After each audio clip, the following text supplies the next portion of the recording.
নবীজি বলেছেন তিন কারণে মানুষের হায়াত কমে যায়। তিনটা আমল করলে, তিনটা বদ আমলে মানুষের হায়াত কমে যায়। দুনিয়ার জমিনে হায়াত কমে যায়, কমতে থাকে, হায়াতও কমে যায়, রিজিকও কমে যায়। বলতে পারেন হুজুর আমরা জানি হায়াত সীমাবদ্ধ, তাহলে হায়াত কেমনে কমে?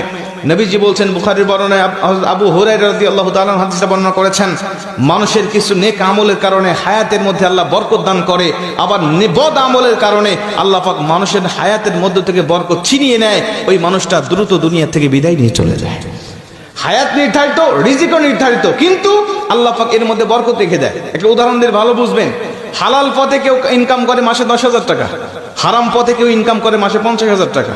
এই হালাল পথের ইনকাম করা ব্যক্তি দেখবেন মাস শেষে খেয়ে দিয়ে আরো 2,000 টাকা ইনকাম করে সেখান থেকে সঞ্চয় করতে পারে। 50,000 টাকা যিনি হারাম পথে ইনকাম করে, মাস শেষে তাকে আরো 10,000 টাকা ঋণ করতে হয়। কথা কন ঠিক কি না? তার মানে হালালের মধ্যে আল্লাহ বরকত রেখে দিয়েছেন, হারামের মধ্যে কোনো বরকত নেই। নবীজি বলছেন হাদিসের মধ্যে, যদি ওই ব্যক্তি আল্লাহ পাকের নাশুকরি করে, আল্লাহ পাকের শুকরিয়া আদায় থেকে মুখ ফিরিয়ে নেয়, তখন আল্লাহ পাক তার হায়াতটাকে সংকীর্ণ করে দেয়, হায়াতের মধ্যে থেকে বরকত আল্লাহ পাক ছিনিয়ে নেয়। এজন্য সব সময় আমরা হায়াতের আল্লাহ পাকের শুকরিয়া আদায় করতে থাকবো ইনশাআল্লাহ। যে পজিশনে রেখেছি আমরা ওই পজিশন থেকে শুকরিয়া করব।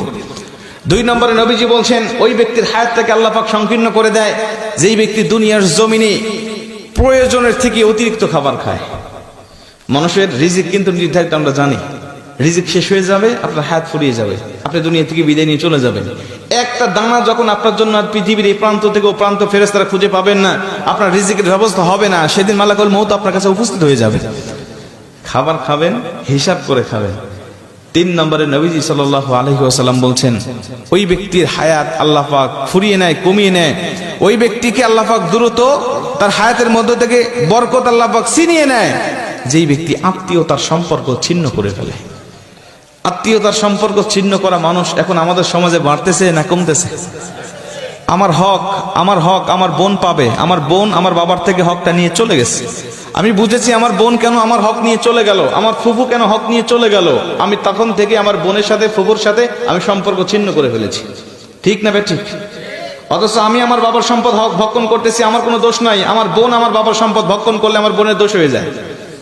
আমি আমার দাদার সম্পদ ভক্ষণ করতেছি, আমার কোনো দোষ নাই, কিন্তু আমার ফুফু আমার দাদার সম্পদ ভক্ষণ করলে আমার দোষ হয়ে যাবে, ফুফুর দোষ হয়ে যাবে। কথা বলেন ঠিক কি না?